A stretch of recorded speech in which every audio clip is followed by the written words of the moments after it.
Before we start, I need to tell you something. This is not a typical episode of No Tears for Black Girls. What you're about to hear is the first episode of Datzhott, a new show I'm hosting that deep dives into celebrity gossip. All the facts, all the tea, and a promise. We never use the word alleged. If we said it, we meant it. Datzhott is the official podcast for Datzhott.com, a gossip site relaunching this February. In the meantime, you can catch exclusive content on our YouTube channel, Datzhott News. That's DATZHOTT News, all one word. Link in the description. Today's episode, we examine Suge Knight's responsibility in Tupac Shakur's death. For 29 years, people have been asking who killed Tupac. We're asking a different question.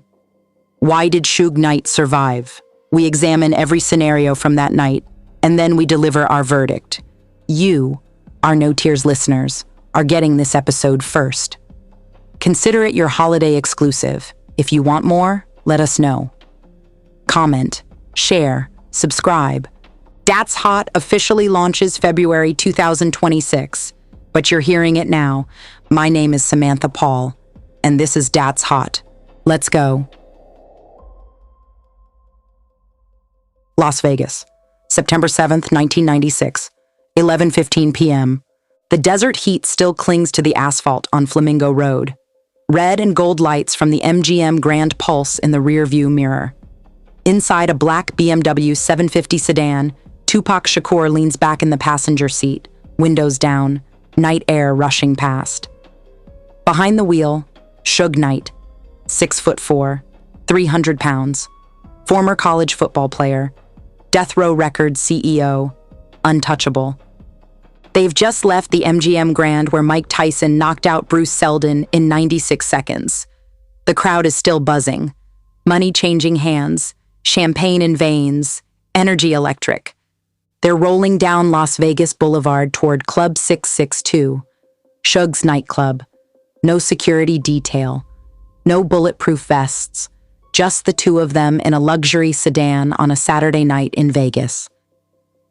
At the intersection of Flamingo and Koval, they stop at a red light. Women in a nearby car recognize Tupac. They lean out, yelling his name. Tupac smiles, talks back. The light turns green.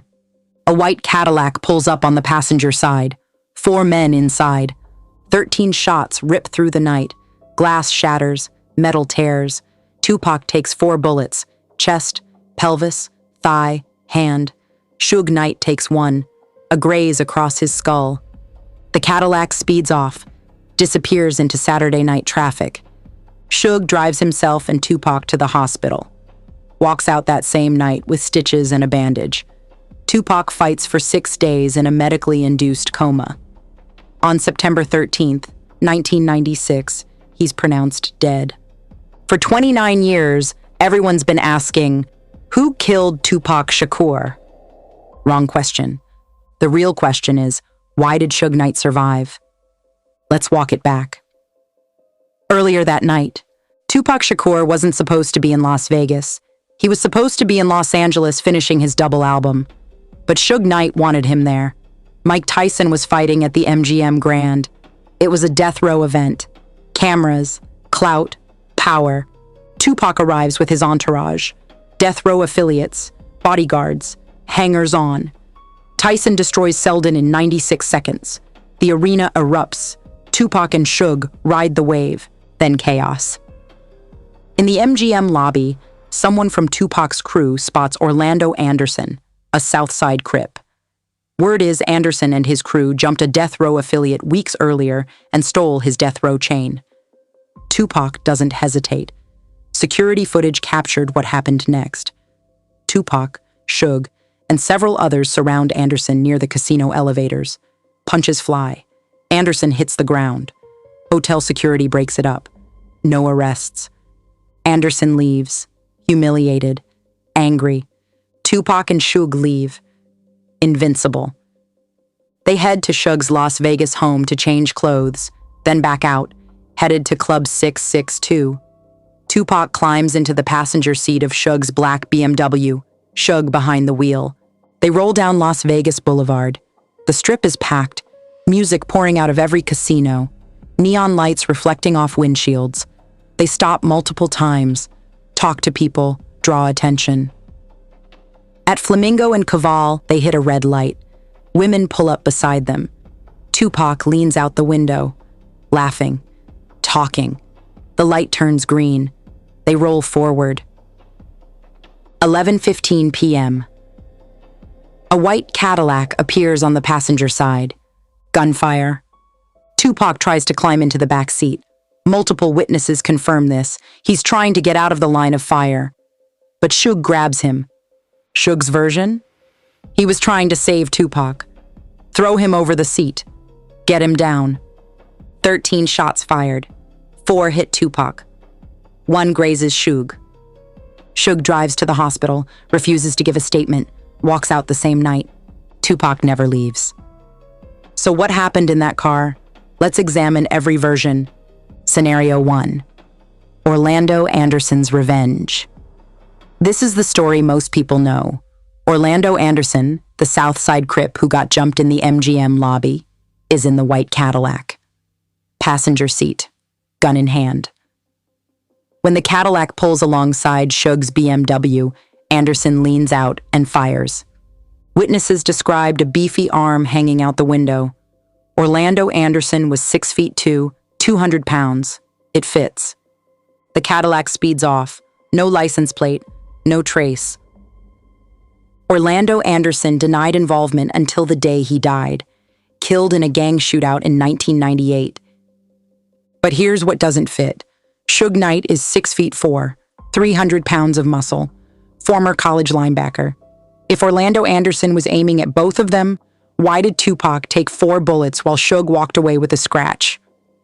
Scenario 2. Diddy paid for the hit. In 2019, Dwayne Keefe D. Davis published a memoir. In it, he admitted he was in the white Cadillac that night. He claimed Sean Diddy Combs offered $1 million to anyone who could take out Tupac and Suge Knight. According to Keefe D., he handed the gun to his nephew Orlando Anderson in the back seat. Anderson fired. Diddy has denied this repeatedly.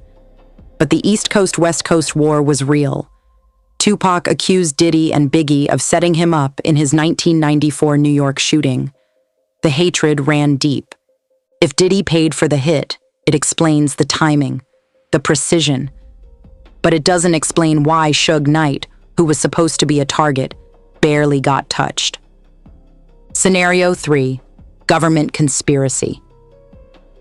Tupac wasn't just a rapper. He was the son of Black Panthers. Afeni Shakur raised him in the revolution. He spoke about police brutality, systemic racism, poverty, power. The FBI had a file on him. COINTELPRO had a history of targeting Black activists. What if the government wanted Tupac silenced? Some believe a professional was involved, someone trained, someone who could shoot from the crowd while the white Cadillac served as misdirection. Tupac's mother believed this. She questioned why the Las Vegas Police Department never seriously investigated, why evidence disappeared, why witnesses were never properly interviewed. If the government was involved, it explains the cover-up, the closed case, the silence. But it still doesn't explain Suge Knight's minor injuries. Scenario 4, the Vegas setup. What if the entire night was orchestrated? The women who flagged Tupac down, the multiple stops on the strip, the white Cadillac trailing them from the MGM. Witnesses confirmed Suge and Tupac stopped several times on Las Vegas Boulevard, talked to people, lingered, drew attention. What if someone was tracking their route, waiting for the perfect intersection? If it was a setup, it explains how the shooters knew exactly where they'd be, how they knew Tupac would be in the passenger seat, how they escaped so cleanly. But again, why did Suge Knight survive almost unharmed? Scenario 5. Suge Knight used Tupac Shakur as a human shield. December 2025. A clubhouse room. Hip-hop manager Cash Jones, better known as Whack 100, repeats a claim he's been making for months. Suge Knight used Tupac as a human shield. It sounds impossible.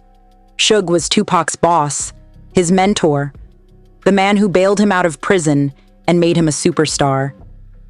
Why would he sacrifice him? But let's look at what we know for certain. Suge Knight was driving. He had full control of the vehicle. When the white Cadillac pulled up, he saw it. He had seconds to react. He could have ducked. He could have swerved left into traffic. He could have hit the gas and floored it down Flamingo Road. He didn't. Tupac was in the passenger seat, fully exposed. When the shot started, Tupac tried to climb into the back. Keefe D, who admits he was in the Cadillac, said in a recorded interview that he saw Tupac trying to get over the seat, and he saw Suge grab him. Suge's version? He was trying to pull Tupac down. Save him. But Suge Knight is 6'4", 300 pounds, a former college football player with fast reflexes and massive strength. If he wanted to duck below the dashboard, he could have. If he wanted to throw Tupac into the back seat, he had the power to do it in one motion. Instead, 13 shots were fired. 4 hit Tupac, chest, pelvis, thigh, hand. 1 grazed Suge's head. Suge walked into the hospital and walked out the same night. Minor laceration.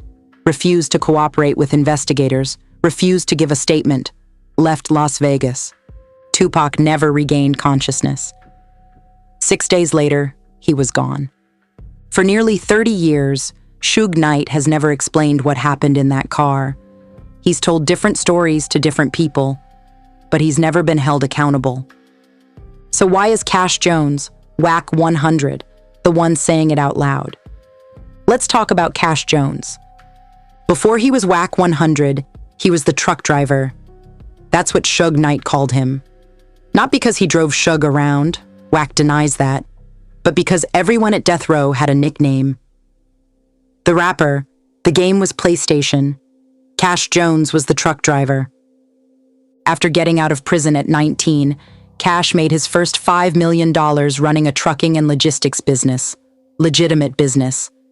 By the early 2000s, he was a death row associate, not interested in the streets, interested in the business, masters, distribution, publishing, the money. But here's where it gets interesting. The FBI has been watching hip-hop for decades. In 1996, the NYPD created the Hip-Hop Police. By 1999, it was official, the Rap Intel Unit. They compiled dossiers on every major artist, photos, arrest records, associates, gang ties, real or imagined. Jay-Z, Nas, 50 Cent, Cameron, all had files. The NYPD shared those files with the FBI, the DEA, police departments across the country. They called it public safety. Activists called it COINTELPRO 2.0, the same program that targeted Martin Luther King and the Black Panthers. When Biggie Smalls was murdered in Los Angeles in 1997, NYPD detectives were already there. They'd followed him to LA. The FBI opened an investigation, closed it 8 years later. No arrests. FBI agent Phil Carson later accused the LAPD and the U.S. Attorney's Office of covering up police involvement. Death Row Records was under federal investigation for years. Money laundering, gang ties, drug trafficking, the FBI, the DEA, the IRS, all watching. Sean Diddy Combs, his father worked for a Gambino crime family associate, was murdered in a Harlem drug deal in 1972. In 2024, Homeland Security launched a federal sex trafficking and racketeering investigation into Diddy. Hip-hop has been treated like organized crime for 30 years, and the feds have had informants embedded the entire time. So when people ask if Cash Jones could be one of them, you have to understand the history. October 2022. Whack 100 posts a video exposing Akia Pete, known as Studabox, as an FBI informant. Studabox is a 5-deuce Broadway gangster crip. In November 2016, he pleaded guilty to federal racketeering.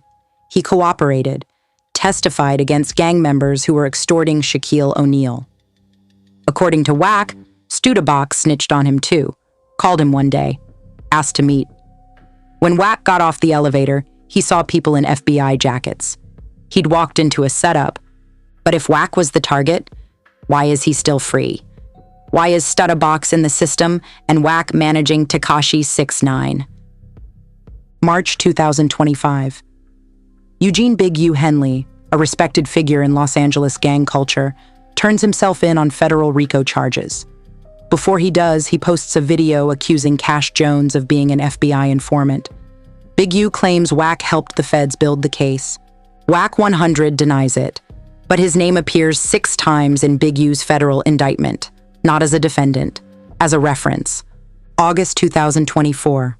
Wack tries to bail out Keefe D, the man who admitted being in the car when Tupac was shot. Wack offers $750,000. The judge rejects it.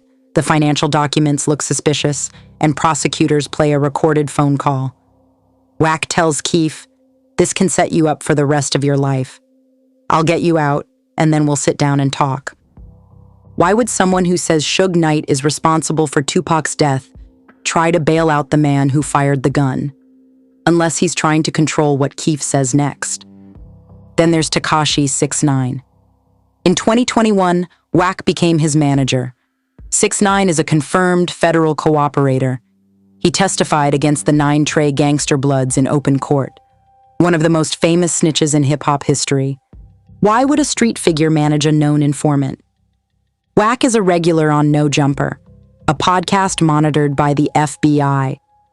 Multiple No Jumper hosts have been arrested after federal agents watched the show.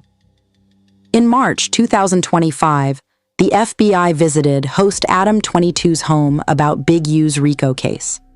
Street rumors claim Cash Jones's trucking business wasn't just logistics. Some say it was a front for moving narcotics, the same way organized crime has used legitimate business for decades. So who is Cash Jones? A hip-hop manager? A businessman? An informant meddling with purpose? Here's what we know. He keeps saying Suge Knight used Tupac as a human shield, and whether he's a Fed or not, his claim checks out.